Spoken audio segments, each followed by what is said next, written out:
അങ്ങനെ ഒരു സാഹചര്യത്തിൽ അച്ഛന്റെ ഡിവോഴ്സ് വേണ്ടി വന്ന നിങ്ങൾ കൂടെ നിൽക്കണം.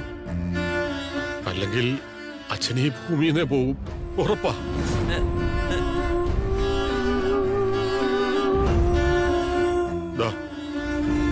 ഞാൻ കരുതി തന്നെയാ നടക്കുന്നത്. സയനൈഡ്. അച്ഛൻ എന്താ ഈ കാണിക്കുന്നത്? ഞാൻ പറഞ്ഞില്ലേ എന്തെങ്കിലും ഞാൻ അച്ഛന്റെ കൂടെ ഉണ്ടാവുമെന്ന്. വിവാഹമോചനമാണ് അച്ഛന് വേണ്ടതെങ്കിൽ അച്ഛന്റെ കൂടെ ഞാനുണ്ടാവും. ഞാൻ അമ്മയോട് പറഞ്ഞോളാം, ഞാൻ വാങ്ങിത്തരും അത്.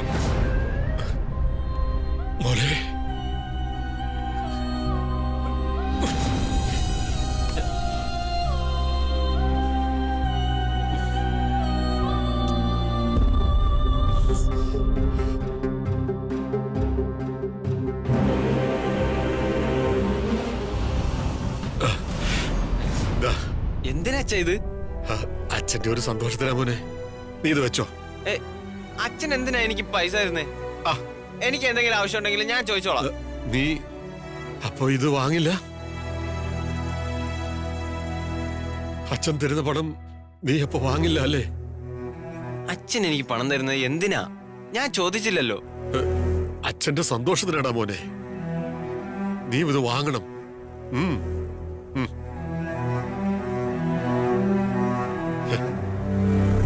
കീർത്തന നല്ല കുട്ടിയാ. കീർത്തനയുമായിട്ടുള്ള നിന്റെ വിവാഹം ഞാൻ നടത്തും. ബാലുവിന് വീണ്ടും അപർണയോട് സ്നേഹം വന്നു എന്ന് തോന്നുന്നല്ലോ. അതെ അച്ഛ, ബാലുട്ടൻ ആകെ വിഷമത്തില. പക്ഷെ അച്ഛൻ ഇഷ്ടമല്ലാത്ത അപർണയെ എനിക്കിഷ്ടമല്ല.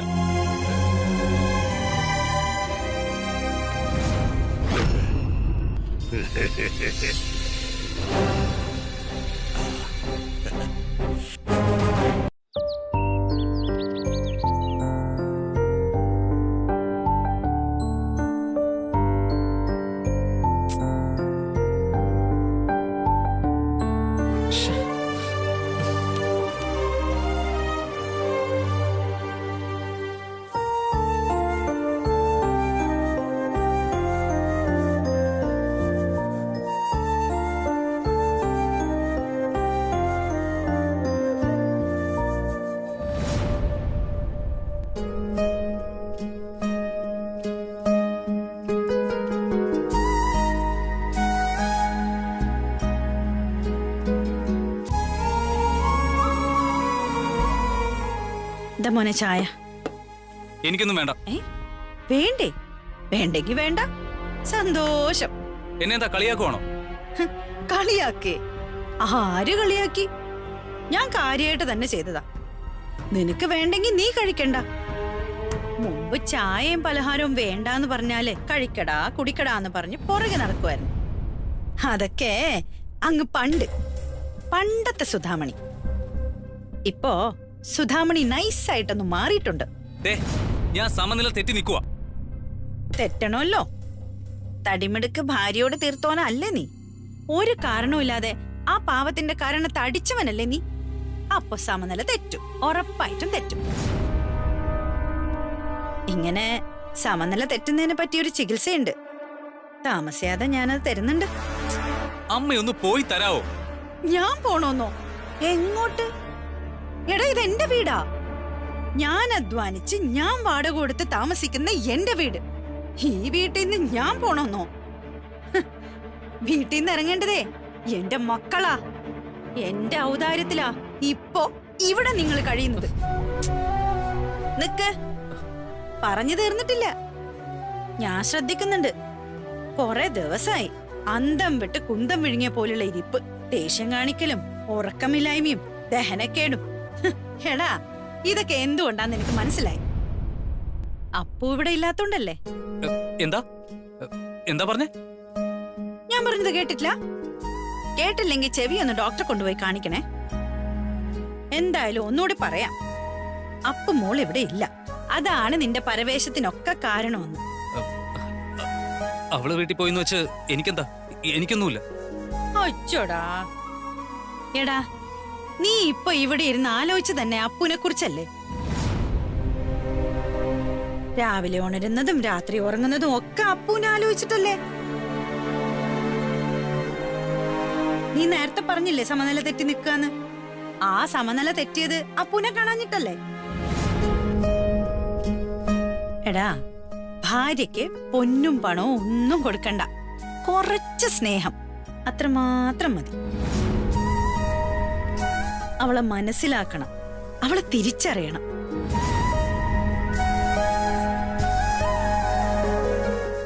എടാ, നീ അപ്പൂനെ തല്ലി. ആണിന്റെ മസിലിന് പെണ്ണിന്റെ മസിലിനേക്കാള് ശക്തിയുണ്ട്. നിന്നേക്കാൾ ബലമുള്ള ഒരാള് നിന്നെ തല്ലിയ നീ അത് കൊള്ളും, കൊണ്ടേ പറ്റൂ. അപ്പോ അത്രേ ഉള്ളൂ തല്ലിന്റെ മനഃശാസ്ത്രം. കയ്യൂക്ക് വെച്ച് പെണ്ണിനെ തോൽപ്പിക്കാൻ പറ്റുമായിരിക്കും, പക്ഷേ മനസ്സുകൊണ്ട് നീ ഒന്ന് മത്സരിച്ചു നോക്കും. തീരുമാനം എടുക്കുന്നതും അത് നടപ്പിലാക്കുന്നതും ഒരു പ്രശ്നം നേരിടുന്നതും അതിനെയൊക്കെ വെച്ച് മത്സരിച്ചു നോക്ക്. അപ്പോ അറിയാം ആര് ജയിക്കുന്നു.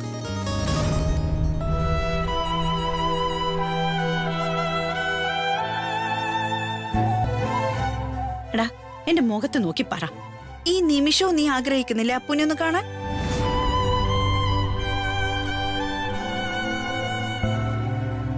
നീ ആഗ്രഹിക്കും അവളെ കാണാൻ വേണ്ടി, അവളോടൊന്ന് സംസാരിക്കാൻ വേണ്ടി.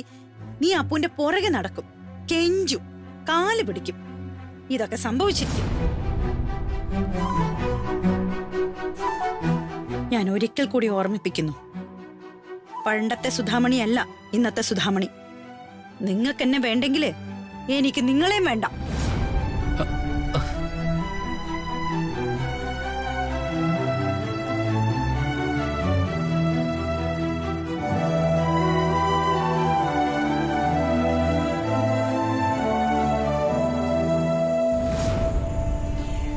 ഇനിയിപ്പൊ കിരൺ വരുമ്പോ കാര്യങ്ങൾക്ക് കൃത്യമായൊരു വ്യക്തത ഉണ്ടാക്കണം. നമുക്ക് അപർണയെ വിളിക്കണ്ട, നമുക്ക് എല്ലാവർക്കും കൂടെ തീരുമാനം എടുക്കാം. അത് അപർണയെ കൊണ്ട് അംഗീകരിപ്പിക്കാം. ഞാനും കിരണും കൂടി ചില കാര്യങ്ങൾ തീരുമാനിച്ചിട്ടുണ്ട്. സംഗതി ഗുണ്ടായിസം തന്നെയാ. ബാലു ഒരു 2 ഓപ്ഷൻ കൊടുക്കും. ഒന്ന്, ബാലു ഇങ്ങോട്ട് അപർണയ്ക്ക് ഡിവോഴ്സ് നോട്ടീസ് കൊടുക്കും. ബാലു അതിനെ സമ്മതിക്കില്ല എന്ന് പറഞ്ഞുകൊണ്ടിരിക്കട്ടെ. അപ്പോ പ്ലാൻ ബി. പ്ലാൻ ബിയോ? അതെന്താ? പലവട്ടം ആലോചിച്ചു മാറ്റി വെച്ചതാ. തട്ടുക.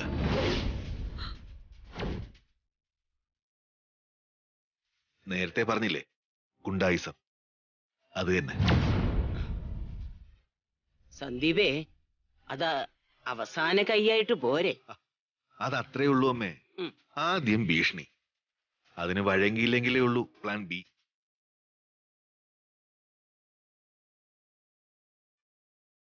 ആ, കിരൺ വന്നല്ലോ.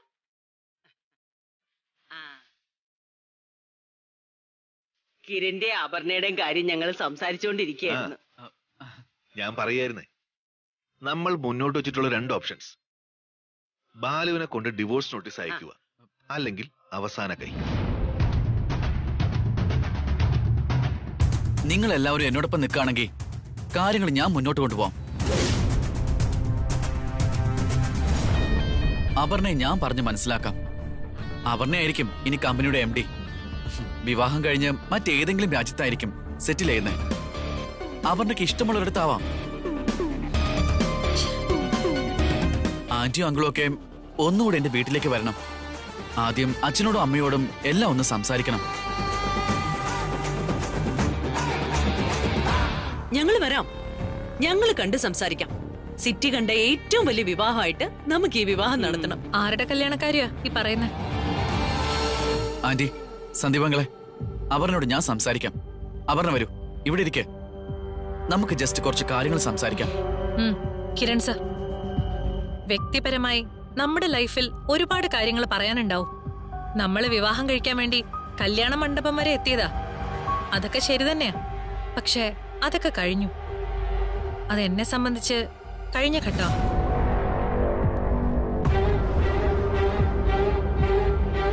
അതിനെക്കുറിച്ചൊന്നും ഞാൻ ആലോചിക്കുന്ന കൂടിയില്ല. സാർ ഇപ്പൊ എന്റെ MDയാ. MD എന്ന നിലയിൽ എല്ലാ ബഹുമാനവും ഞാൻ സാറിന് തരുന്നുണ്ട്. അതുകൊണ്ട് തന്നെ നമ്മൾ തമ്മിലുള്ള കല്യാണ കാര്യമാണ് സാറ് സംസാരിക്കാൻ ഉദ്ദേശിക്കുന്നതെങ്കിൽ എനിക്കത് വിഷമാവും. നമ്മുടെ ഈ ബന്ധം എന്നും ഇങ്ങനെ നിലനിൽക്കാൻ വേണ്ടിയിട്ടാണ് ഞാൻ ഈ പറയുന്നത്. അപർണ, ബാലുവിനെ പോലൊരു ക്യാരക്ടർ, അതായത് ആറ്റിറ്റ്യൂഡ് ഓരോ നിമിഷം മാറുന്ന ഒരാള്, അങ്ങനെ ഒരാളോടൊപ്പം ജീവിച്ച് ഈ ബാക്കി ജീവിതം മുഴുവൻ നശിപ്പിക്കണോ? അതാണോ അപർണ പറഞ്ഞു വരുന്നത്? ഒരു ഭാര്യയ്ക്കും ഭർത്താവിനും തമ്മിൽ അഭിപ്രായ വ്യത്യാസങ്ങൾ ഉണ്ടാവും. ആ വ്യത്യാസങ്ങൾ അവര് തമ്മിൽ തീർത്തോളും.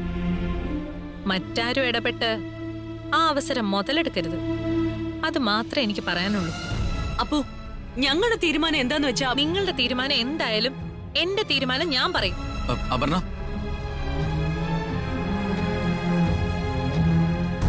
ഈ തീരുമാനത്തിന് മാറ്റം ഉണ്ടായിക്കൂടെ? ശാന്തമായിട്ട് ആലോചിച്ചിട്ട് മതി. ഒരു ദിവസമോ ഒരാഴ്ചയോ ആലോചിച്ച് പറഞ്ഞാ മതി. ഇതിനെ സംബന്ധിച്ചാണെങ്കിൽ ഒരാഴ്ചയല്ല, ഒരു നിമിഷം പോലും ആലോചിക്കേണ്ട കാര്യമില്ല. എന്റെ തീരുമാനം മാറില്ല.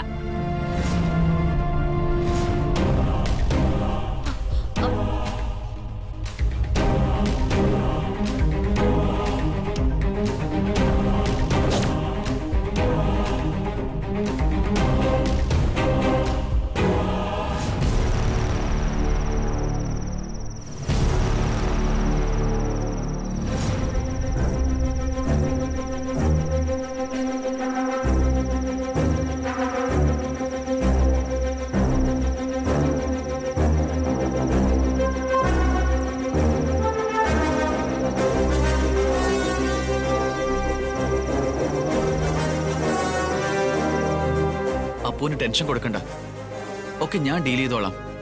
ആന്റി, കാര്യങ്ങൾ നമ്മളിൽ ഒതുങ്ങി നിൽക്കണം. കിരൺ, ഞാൻ ഉറപ്പ് തരുന്നു, അപർണ ഇനി ബാലുവിനോടൊപ്പം പോവില്ല. അപർണ നിനക്ക് തന്നെയാ. വീട്ടുകാർ തമ്മിലൊന്ന് കാണണം, കുറെ കാര്യങ്ങൾ തീരുമാനിക്കാനുണ്ട്. അതെ, അപ്പൂന് ഇനി വഴക്കൊന്നും പറയണ്ട. പകരം ബാലു അപ്പൂനെ കാണാനുള്ള സാഹചര്യം ഉണ്ടാക്കരുത്. ഈ പരിസരത്തെങ്ങാനും അവൻ വന്ന അവൻ പിന്നെ ജീവനോടെ തിരികെ പോവില്ല.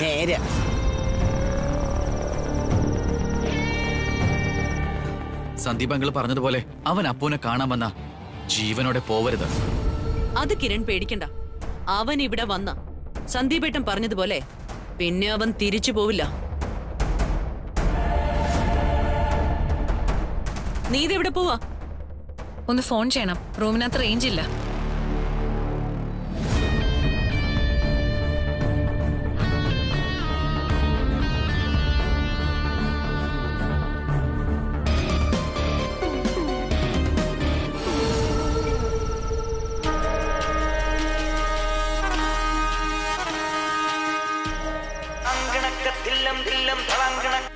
പറ മോളെ. അമ്മ, കൃഷ്ണമൂർത്തി ഡിസ്ചാർജ് ആയോ?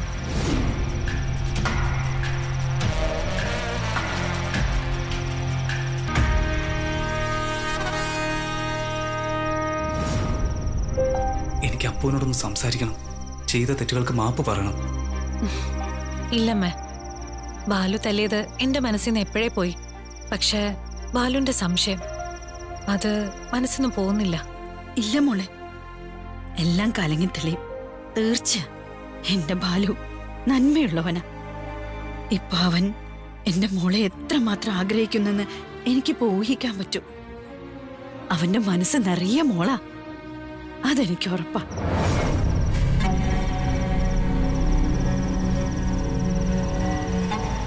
ആരുടെ അപ്പനെടുത്തോ? ആരാണത്? ആരാവൻ? അവൻ എവിടെ? ആരാവെന്നോ? നിങ്ങൾ ആരെ കുറിച്ചായി സംസാരിക്കുന്നേ? നിന്നോട് സംസാരിച്ചിരുന്നത് ആരാണെന്ന്. ആര്? ഇതവൻ തന്നെയാ, ബാലു. റേഞ്ച് ഇല്ലെന്ന് പറഞ്ഞ് ഫോണെടുത്തിറങ്ങി ഇതിനാണല്ലേടി.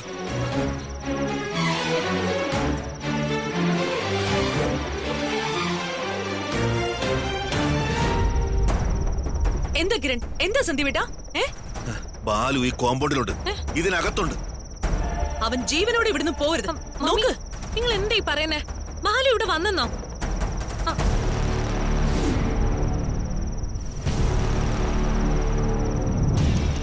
ബാലു ഇവിടെ വന്നോ?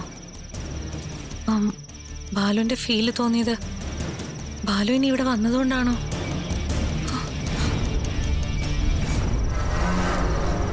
എന്താ സന്ദീപേട്ടാ? അവനെ കാണാനില്ല. സത്യം പറയടി, ഇവിടെ വന്നത് അവനല്ലേ? ഇല്ല മമ്മി, ഞാൻ കണ്ടില്ല, സത്യം. നീ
അത് ശരി, പരസ്യമൊക്കെ കൊടുത്ത് വിവാഹ വർഷം ആഘോഷിക്കുകയാണല്ലേ? എല്ലാം നശിപ്പിച്ചു. എന്നെ മക്കളെ വേണ്ടല്ലേ? ഞാൻ ദേ ഇപ്പൊ അങ്ങോട്ട് വരും. നീ ഇത് എന്തറിഞ്ഞിട്ട് എന്നോട് ഷൗട്ട് ചെയ്യുന്നത്? ആ പത്രം എന്റെ കയ്യിലുണ്ട്. ഇത് ഞാനല്ല കൊടുത്തത്. ഞാനും ഞെട്ടിയിരിക്കുക. ഏട്ടനല്ലേ പരസ്യം കൊടുത്തത്? എനിക്ക് ഭ്രാന്തുണ്ടോ? ഞാൻ എങ്ങനെ പരസ്യം കൊടുക്കും? അവളിൽ നിന്ന് ഡിവോഴ്സ് വാങ്ങാനല്ലേ എന്റെ നീക്കം. അതിനിടയിൽ ഞാൻ എങ്ങനെയാ പരസ്യം കൊടുക്കുന്നേ? പിന്നെ ഈ പരസ്യം ആരോ കൊടുത്തേ? ചിലപ്പോ സാഗറോ മീനാക്ഷിയോ ഒക്കെ കൂടിയായിരിക്കും കൊടുത്തിരിക്കുന്നത്. നമ്മുടെ ലക്ഷ്യം എന്താണെന്ന് അവർക്കറിയില്ലല്ലോ. എനിക്കാകെ വട്ട് കയറുക. ഇങ്ങനെ പരസ്യം കൊടുത്തിട്ട് ഇനി എങ്ങനെ ഡിവോഴ്സ് ചോദിക്കുന്നേ? നീ ഒന്ന് സമാധാനപ്പെട്, നമുക്ക് വഴിയുണ്ടാക്കാം. എന്നാ ശരി. ഹാപ്പി വെഡിങ് ആനിവേഴ്സറി അച്ഛാ. എന്തായാലും അച്ഛൻ ഞെട്ടിച്ചളഞ്ഞു. ഞാൻ കരുതി അമ്മയും അച്ഛനും ദേഷ്യത്തിലാണ്. എന്തായാലും ഞാൻ ഹാപ്പിയായി. പരസ്യം കൊടുത്തതിന് നല്ല കാശായി കാണൂല്ല അച്ഛാ. ഞാൻ പത്രം അങ്ങനെയൊന്നും കാണാറില്ലായിരുന്നു. എന്റെ ഒരു ഫ്രണ്ട് വിളിച്ച് പറഞ്ഞതാ, അച്ഛന്റെ അമ്മയുടെ വെഡിങ് ആനിവേഴ്സറിയുടെ പരസ്യം കണ്ടു. എന്തായാലും സംഗതി കലക്കി. എനിക്കറിയാം, നീയും മീനാക്ഷിയും ബാലും കൂടി അല്ലേ പരസ്യം കൊടുത്തത്? ഏയ്, ഇങ്ങനെ ഒരു പരസ്യം കൊടുക്കാൻ എന്റെ കാശ് എവിടെന്നാ? മീനാക്ഷി ഇങ്ങോട്ട് വിളിച്ചിരുന്നു. അവളും ഇപ്പൊ ഇങ്ങോട്ട് വരും. ഉറപ്പാണോ നിങ്ങളല്ല പരസ്യം കൊടുത്തതെന്ന്? പറഞ്ഞിട്ട് വിശ്വാസമാവണില്ലേ അച്ഛാ? എന്നാ പിന്നെ നിന്റെ അമ്മയായിരിക്കും പരസ്യം കൊടുത്തത്. ഓ പിന്നെ, അമ്മയ്ക്ക് വേറെ പണിയൊന്നുമില്ലല്ലോ. ഒന്ന് പോ അച്ഛാ.